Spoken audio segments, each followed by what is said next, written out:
I would like to start with a story that I think really touches at the heart of what Purim is all about. When we think about, Jewish history, sometimes it's hard to really relate and see how the Purim story itself and what was going on then really relates to me in my life today. So I'd like to take a modern example of what I think is consistent with really the theme of Purim. So there was this Israeli ambassador or diplomat traveling in America, and he was in Manhattan. And as he's walking around in Manhattan, he noticed a fight breaking out. And as he takes a closer look, he sees that there's actually mismatched. There's a number of people fighting one person. It was obvious from his perspective that one of the people looked like he might have been Jewish. And there was a few guys fighting against him. And what was odd is that each one of those guys by themselves seemingly could have beat up the Jewish guy. So you had three people really attacking this person. So he decided, this is not right. I'm going to jump in and do something about it. Now, what's good about being an Israeli diplomat is it usually comes with military training, because everyone in Israel goes through the army. So he was probably able to take care of himself, and it seems so from the way the story ends, is once he jumped in, he was able to help the man, and the fight ended. So after the fight, he turns to the man and says, okay, I fought, I helped, I'm invested now. Tell me what this was all about. So the man looks at him and says, I'll tell you the truth. They insulted me and called me some names and they said I'm Jewish, and I got very, very angry, and I just had to fight back. So the Israeli's like, that's interesting. I happen to be Israeli. Let me ask you a question. What exactly made you fight back? Why did you fight back? Why didn't you, you were outnumbered. They were stronger than you. Why didn't you just, walk on your way? So he said, I'm proud to be a Jew. And, I felt that if I have to fight back. You have to stand up for what you believe in, what you're proud of. And I had to, as a Jew, stand up against him, no matter, even if it meant getting beat up. So the diplomat continued and asked, well, let me ask you something. What exactly are you so proud of being Jewish? What are you proud about being as a Jew? So the man began to think to himself. He started to try to talk in stammering and mumbling. And in the end, he couldn't really express clearly any one thing about being Jewish that he was proud of. And ultimately, it came out that he didn't know. And I think this story is a powerful story, and its message is very important for us to understand. Why did he fight back? And why couldn't he express why he felt like fighting back? So I think if we appreciate, a Jew goes through many different phases in life, and at the same time over the history of the Jewish people. When you take a modern Jewish person living in New York, successful, very, very secular-minded, secularly educated, he might not practice the religion at all. He might not have any connection with the customs of his father or grandfather. But sometimes, and again, this is not always, sometimes there's some type of feeling inside that he knows that he's a Jew and he knows that he's different. Where that feeling comes from, we would say, is the neshama, the soul. Since his soul, deep down inside his which is really his essence, identifies with his Jewishness, so no matter how secular he is, and no matter that he doesn't have any of the customs of his ancestors, when he's pushed against the wall, so to speak, so that inner essence fights back. And his Jewishness had to come out and had to fight, because the Jewishness within us never dies. That part of us never dies. That's why we are, in fact, called the eternal people. We might fall. It might look like we've died out, but we always come back. We come back strong, and even stronger than we were before. Not too long ago in American history, well, in Jewish history, it looked like we were going to be down for the count. The Nazis really tried to uproot us and destroy us, or at least harm us in a way that we may have never been able to recover. And it's amazing, because in a short time, beyond nature, beyond any type of explanation that can be given, Judaism and the Jewish people are flourishing and reached levels that we haven't seen for ages. Judaism and the study of Torah hasn't been stronger than it is today for so long. So when it looked like almost 50 years ago we were out for the count and we would never be able to recover, we've recovered in a way that Nothing will ever stop us. We're on this last lap to the finish line, and we're as strong as we've ever imagined, as strong as we've ever been. And that's the Jewish story, and that's the story of Purim. This story of Esther, an orphan girl that grew up without her parents, in a time and place where the Jews seemed also to be like a forgotten people. They weren't as in touch with their heritage. They certainly weren't as in touch with Jewish observance as they were in the past when they lived in Jerusalem and Israel with the Beit HaMikdash, with the service in the Beit HaMikdash, with the study of Torah, with sovereignty in their land. Here they were a scattered people all across the world in exile, subjected to the influences and of their environment. And from the very story itself, we see from the first few words of the Megillah that the Jews were very much after social acceptance. They actually went to a party that was celebrating the non-redemption of the Jewish people from exile, the non-rebuilding of the Beit HaMikdash that was promised in 70 years. So you have Jews that were at this party, which was really went against the very essence of who and what they were. And the biggest crime of being there, you might say they had to be there, just like we have in today's world, different Jews in different countries where they have to show loyalty to the government and to the people where they are in order not to be persecuted, not to be singled out. So you might justify that they had to be there. But when asked why the Jews of Purim had to suffer so much and had to specifically have this decree of death over their heads, the answer given was that they enjoyed that party. And one should be shocked. How could they enjoy a party that's very purpose was to make fun of and celebrate the fact that God abandoned his people and did not fulfill his promise to redeem them? How do you enjoy a party like that if you're one of those people? So that's really getting to the story of this man. Superficially, because they were under this like drunkenness, and that's why we get drunk on Purim. Because the truth is, the galut makes us drunk on a certain level. The Jews of Purim, the Jews in Shushan, were drunk from galut. They were beaten from the hard 70 years of not seeing Hashem, of not being in Israel. And superficially, they were disconnected. They were, let's call it sleepwalking. They lost their connection.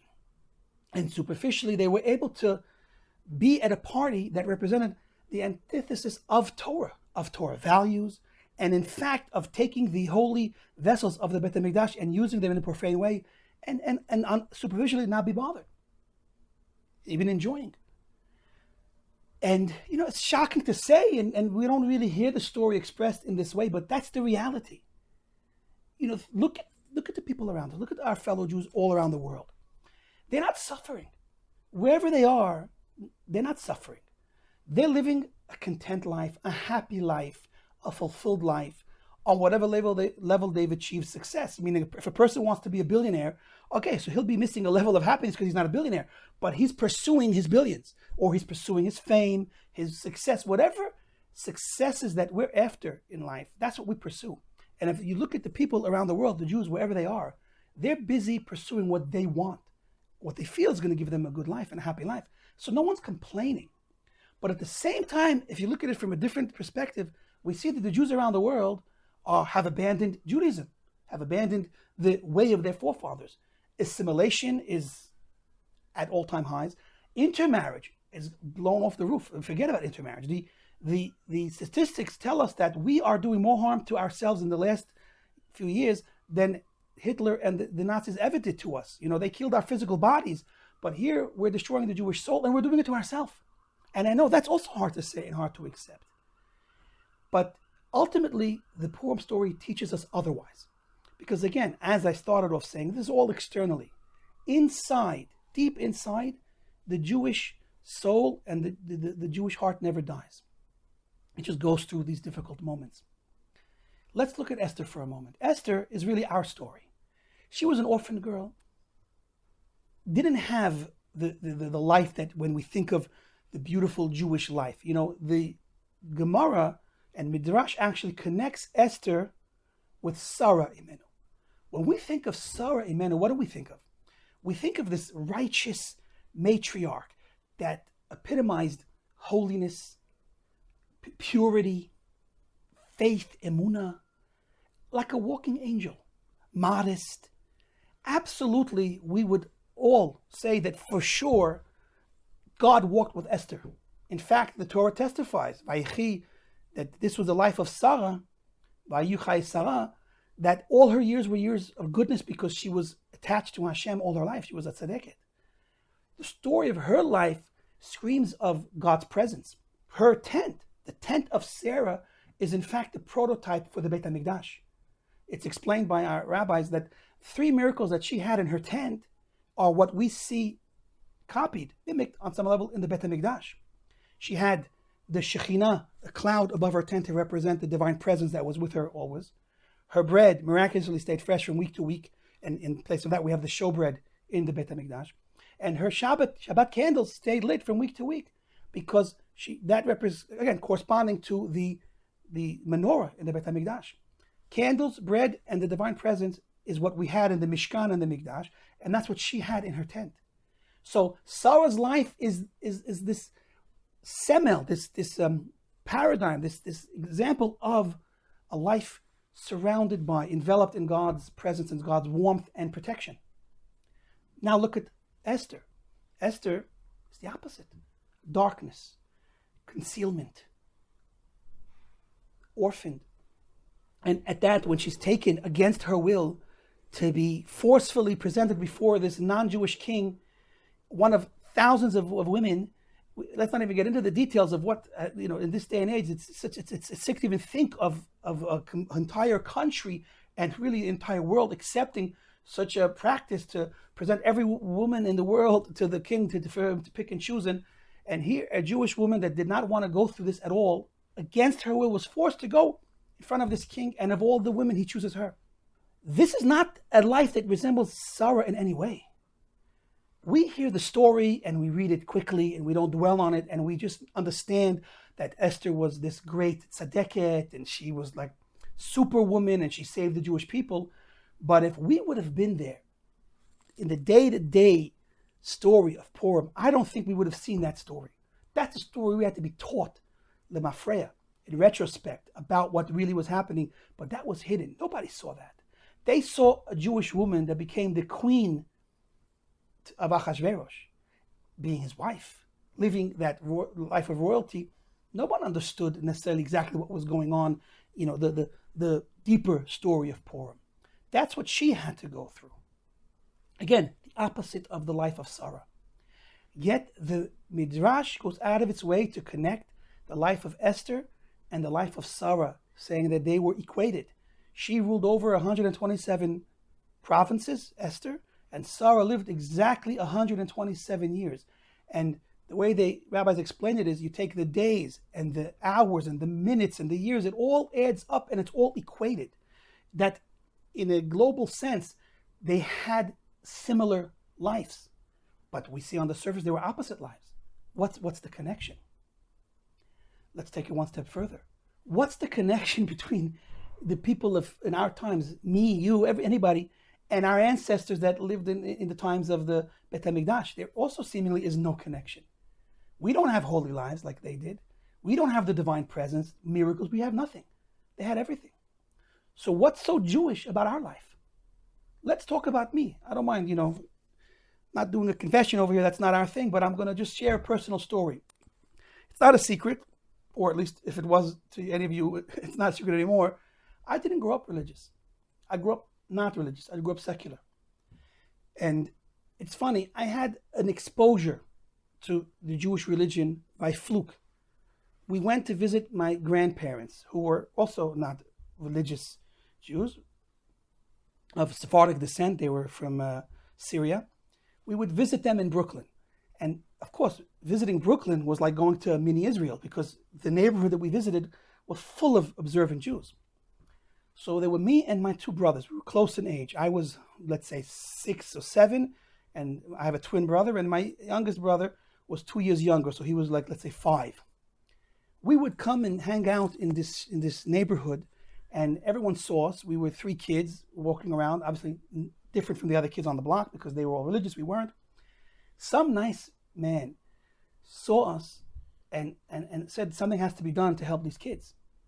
So they approached my parents and said, listen, we have an unbelievable opportunity for you.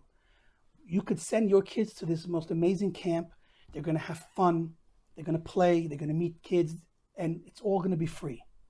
And my parents took that deal. In fact, the reason I know this is because many, many years later, my brother asked my mother, because we were confused. He asked, why did you send us to a religious camp? We weren't religious. And the answer was because they took us for free. And so in doing that, this man gave myself and my brothers an opportunity to live for several summers with religious Jewish boys and to get a taste and a feel and to actually live together with them as religious Jewish boys for like 4 or 5 summers. And that had an impression on all of us. And that's probably in a big part why myself and my other brothers, actually most of us, are religious today. I must give credit to the camp. The camp was Magen Avraham. Camp Magen Avraham in upstate New York. Before Kiruv camps were popular, they took us in roughly 40 some odd years ago. And that's how I got a bit of exposure to Judaism. Now, as a, let's say, 12-year-old boy, this was at the end of my experience in this camp, at about 12 years old. So let's take that last summer. We went to camp. We got inspired. We learned. See, that was one of the final years we had learned how to read, and we had got more and more involved in studying. And that was like the first year that we ended up getting prizes for learning Mishnayos and learning different things by heart. That was an unbelievable accomplishment for us. We literally were, would year after year watch these boys come up and get special prizes, books for all of the Mishnayos they learned by heart and all of the things they accomplished. And we would always just watch. And finally, by the time we reached 12, we were also able to learn the Mishnayos and the different psukim that we had to memorize, and got also different books as presents. So we were doing great, Baruch Hashem, on some level. But after you leave camp, guess where we went? We went to a public school. Public school was full of a different environment, different interests, different influences. And so the result was that battle, back and forth, battling, back and forth. In the end, we grew up secular. But there was that stayed with us, that stayed in the back of our minds, and somewhere in our hearts, it never left us. And I'll tell you, in that struggle, because we came inspired every once in a while, we said, we're going to keep kosher, we're going to keep tzitzit, we're going to wear a yarmulke. Imagine 12-year-old boys in a public school in Miami Beach wearing a yarmulke. That didn't last long, but we tried. The kashrut didn't last long, but we tried. I still remember years later when we were in our teens, 16, 18, somewhere around there. That's already when you're an adult and you're just living how you want to live. And of course, we had completely dropped any type of religious practice at that point. There was still one thing I never brought myself to do. As far as I recall, this is something I wouldn't do, because I felt this was chutzpah. Shaving on Shabbat. I said to myself, you got 6 days to shave. I'm going to specifically come and shave on Shabbat. So with all of the things we weren't keeping and all of the things that we were doing that we weren't supposed to, for some reason, shaving on Shabbat was something I couldn't bring myself to do. Where did that come from? What was that? That's the fight. That's the same story of this man fighting because he's a Jew. He doesn't even know why he's fighting, but he's fighting because he's a Jew. And that was me fighting. And that's everyone out there in their own way trying to hold on to something. They're fighting because, again, the soul in us will never die. It's fighting and fighting and fighting, and sometimes that fight reaches a point where it expresses itself, and that's a victory. I think that this is the fight of Purim, the fight of Esther. She had a rough life, a hard life. It did not look glorious. It did not, no glamour. It didn't seem so holy, and I doubt if everyone recognized her as the tzedekah that we call her today, because that was all hidden. And so too, as we each go through our day-to-day fight to stay alive, physically, we have to stay alive physically, but more so spiritually. It may look like a losing battle, but if you're in the battle, you're winning. And that's the fight. The fight of Purim is our fight today to remain loyal to Hashem on whatever level we're able to. If it's not shaving on Shabbat, that's remaining loyal in some way. And it's crazy it is to say, but that's what we see. And that's what we learn from the Purim story. It's not necessarily what it looks like. You got to go deeper.